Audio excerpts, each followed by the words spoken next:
अस्सलाम वालेकुम viewers, welcome back to the channel info talk with Asif. भाई आज की जो वीडियो है बिल्कुल भी मिस करने वाली नहीं है। ज़बरदस्त अनाउंसमेंट है बाइनेंस की तरफ से।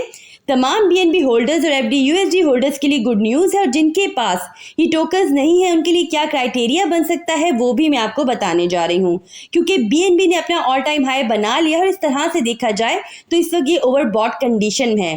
तो इसके चलते आपके लिए क्या स्ट्रैटेजी होनी चाहिए वो भी आप समझ लें। मैं हूं आपकी मॉडरेटर इशाल फातिमा, सरासिफ की टीम का हिस्सा हूं और एक बहुत ही ज़बरदस्त वीडियो के साथ आपके सामने हाजिर हूं।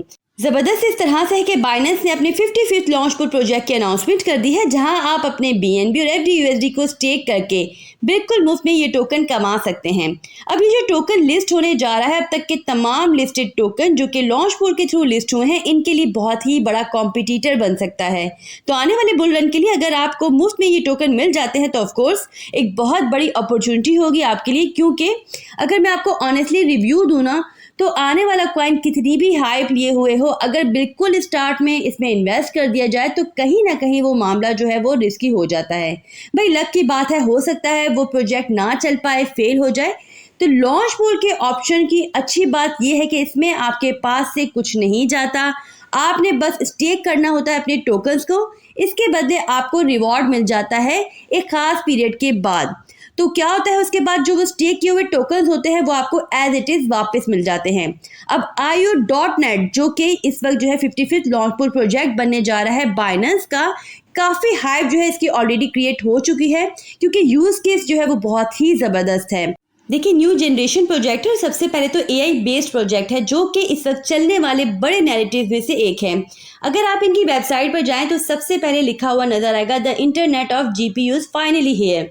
GPUs means graphics process unit. मतलब अभी के टाइम पर ये जो सर्विसेज हैं, अगर हम क्वालिटी सर्विसेज की बात करें तो बहुत ही लेस लेवल पर प्रोवाइड की जा रही हैं और इस सर्विस के बगैर कोई भी वे नहीं होता कि डिस्प्ले पर इमेज का आउटपुट आ सके। और जहाँ तक बात आ जाती है IO.net की, तो इसकी बहुत बड़ी अचीवमेंट रही है रिसेंटली, जहाँ पर IO.net ने प्रेस्टिजियस गोल्ड मेडल सिक्योर किया है द 2023 इन्वेंशन एशिया अवार्ड में। और ये जो अवार्ड है ये मिला है इंटरनेट ऑफ GPUs की वजह से। तो IO.net जो है वो डिसेंट्रलाइज AI कंप्यूटिंग और क्लाउड प्लेटफॉर्म है। जहाँ तक IO जो कि IO.net का नेटिव यूटिलिटी टोकन है वो पेमेंट करेंसी के लिए यूज़ हो सकता है, स्टेकिंग के लिए यूज़ हो सकता है और गवर्नेंस के लिए भी यूज़ हो सकता है। तो व्यूअर्स 4 दिन का ये फार्मिंग पीरियड है जो कि स्टार्ट होगा 7 जून को सुबह 5 बजे पाकिस्तानी टाइमिंग के अकॉर्डिंग, जहां पर BNB और FD USD को स्टेक करके ये जो टोकन्स हैं ये मुफ्त में हासिल किए जा सकते हैं। और उसके बाद ये ट्रेडिंग के लिए ओपन होगा 11 जून को शाम 5 बजे पाकिस्तानी टाइमिंग के अकॉर्डिंग, जहां पर ट्रेडिंग पेयर्स होंगे IO BTC, IO USDT, IO BNB, IO FD USD और IO TRY। साथ ही साथ C टैग भी अप्लाई होगा। देखिए C टैग जो है वो उन टोकन्स के साथ अप्लाई होता है जो कि दूसरे टोकन्स के मुकाबले में ज़्यादा रिस्की होते हैं और ज़्यादा वॉलेटाइल होते हैं। और जितने भी नए प्रोजेक्ट आते हैं ना बाइनेंस पर, वो मोस्टली C टैग लिए हुए होते हैं। मैक्सिमम सप्लाई है इसकी 800 मिलियन की। तो सप्लाई के लिहाज से देखा जाए तो अभी जितने भी आ रहे थे ना लॉन्च पुल प्रोजेक्ट्स, वो बहुत ज़्यादा सप्लाई लिए हुए आ रहे थे, बिलियंस में उनकी सप्लाई थी। तो इस लिहाज से देखा जाए तो ये एक इसका पॉजिटिव पॉइंट हो सकता है कि इसकी सप्लाई जो है वो कम है। रिवॉर्ड के लिए जो हिस्सा रखा गया है वो रखा गया है 20 मिलियन का। इनिशियल सर्कुलेटिंग सप्लाई है 95 मिलियन की। स्मार्ट कॉन्ट्रैक्ट्स में आ जाता है सोलाना। अब ये मैं आपको बता दूं कि जैसे इथीरियम का ETF आया है, BTC का ETF आया है, तो नेक्स्ट जो चांसेस हैं वो सोलाना के बन रहे हैं। और अगर सोलाना का ETF आ जाएगा तो जितने भी सोलाना बेस्ड प्रोजेक्ट हैं वो भी जो है हाई पकड़ेंगे वहाँ पर। अब यहाँ पर BNB स्टेक करने वालों के लिए 17 मिलियन का रिवॉर्ड रखा गया है, जो कि टोटल रिवॉर्ड का 85% बन जाता है। और FD USD के लिए यहाँ पर रखा गया है 3 मिलियन का रिवॉर्ड, जो कि बन जाता है 15% ऑफ टोटल रिवॉर्ड। अच्छा, इसके अलावा अगर आपका जो बाइनेंस अकाउंट है वो KYC वेरीफाई नहीं होगा तो आप बिल्कुल भी पार्टिसिपेट नहीं कर सकते लॉन्च पुल प्रोजेक्ट में। बिल्कुल बिगनर है, आप नहीं जानते कि अकाउंट कैसे बनाना है, कैसे उसे KYC वेरीफाई करना है, कैसे उसमें डिपॉजिट करना है, तो डिटेल वीडियो चैनल पर मौजूद है, ज़रूर चेक कर लीजिएगा। अब मैं आपको बिल्कुल लाइव बताऊंगी कि कैसे इसमें आपने पार्टिसिपेट करना है, लेकिन उससे पहले कुछ चीज़ों को समझ लें, क्योंकि इस सब में होता कुछ यूँ है कि यूज़र के बैलेंस का और टोटल पूल बैलेंसेस के जो स्नैपशॉट्स हैं वो लिए जाते हैं मल्टीपल टाइम्स हर घंटे किसी भी पॉइंट पर, ताकि यूज़र का घंटे के हिसाब से जो एवरेज बैलेंस है वो हासिल हो सके और इस तरह से यूज़र के रिवॉर्ड को कैलकुलेट किया जा सके और इस रिवॉर्ड को हर घंटे अपडेट किया जाता है।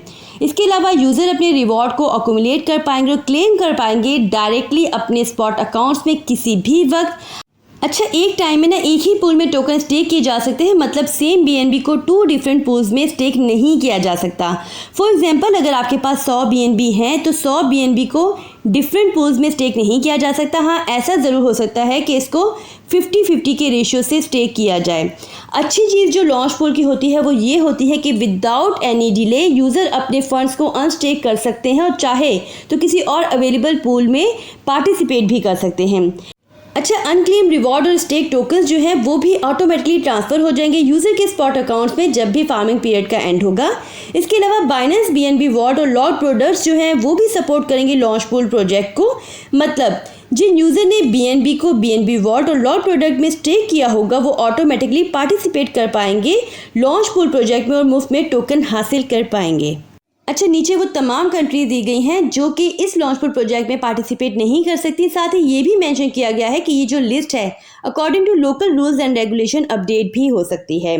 इसके अलावा ऐसा है कि आपको अच्छे से बता दूं कि अगर तो आपके पास बीएनबी मौजूद है तो बहुत ही अच्छी बात है, अगर नहीं है तो ये समझ लें कि आप ये सोच रहे हो कि अभी के टाइम पर बीएनबी को बाय कर लो और बाद में जब आप अपने बीएनबी को अनस्टेक कर तो वहाँ पर उनको सेल कर दो, तो वहाँ पर भाई आपको बजाय फ़ायदा होने के उल्टा नुकसान हो सकता है। क्योंकि इस वक्त जो बीएनबी है वो ओवरबॉट कंडीशन में है, तो हो सकता है कि उस टाइम पर जब फार्मिंग पीरियड का एंड हो तो बीएनबी की जो प्राइस है वो लोअर साइड पर हो।